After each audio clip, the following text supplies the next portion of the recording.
স্টেডিয়ামমুখী জনস্রোত দেখে বোঝার উপায় কি ৪০ দিনের একাদশ বিপিএলে খেলার চেয়ে ধুলা নিয়েই আলোচনা ছিল বেশি।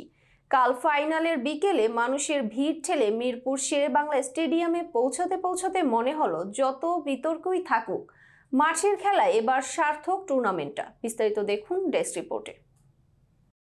চিটাগংকে ৩ উইকেটে হারিয়ে যোগ্যতর দল হিসেবে চ্যাম্পিয়ন বরিশাল। অবশ্য মিরপুর শেরেবাংলা স্টেডিয়াম কাল সবাই ছিল চিটাগংয়ের বিপক্ষে। প্রায় পুরো গ্যালারি বরিশালের জার্সির রঙে লালে লাল। বরিশাল বরিশাল মুহুমুহু স্লোগানে প্রকম্পিত স্টেডিয়াম। ম্যাচ জুড়ে চলা সেই উৎসব শেষে হয়েছে বরিশালের আরেকটি লাল শিরোপায়। অথচ ওরকম প্রতিকূল আবহেও চিটাগং শুরুটা করেছিল দারুণ। দুই ওপেনার খাজানাফে ও পারভেজ হোসেন মিলে প্রথম ৫ ওভারে তুলে ফেলেন ৫১ রান। পাওয়ার প্লে শেষে ৫৭/০ তখন মনে হচ্ছিল চিটাগংয়ের ইনিংস ২০০ তো পার হবে। বরিশালের লক্ষ্যটা কোথায় গিয়ে ঠেকে সেটাই দেখার। তবে শুরুর আক্রমণাত্মক ব্যাটিংটা শেষ পর্যন্ত ধরে রাখা যায়নি বলে হাতে ৭ উইকেট রেখেও চিটাগং ২০০ ছুঁতে পারল না। ৩ উইকেটে ১৯৪ রান করে বরিশালের সামনে দিতে পারল ১৯৫ রানের লক্ষ্য।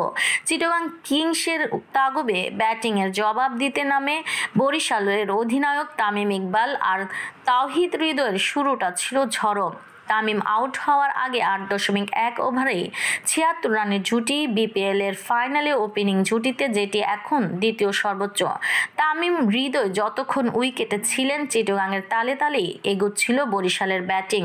পাওয়ার প্লেতে তারাও করল কোনো উইকেটে না হারিয়ে ৫৭ রান। তামিমের ব্যাট থেকে এসেছে ২৯ বলে আক্রমণাত্মক ৫৪। ২৮ বলে ৩২ করেছেন হৃদয়। তবে মিডল ওয়ার্ডারে কাইল মার্সের ২৮ বলে ৪৬ রানের আরেকটি ঝড় না হলে পরিস্থিতি কঠিন হয়ে দাঁড়াতে পারত বরিশালের জন্য।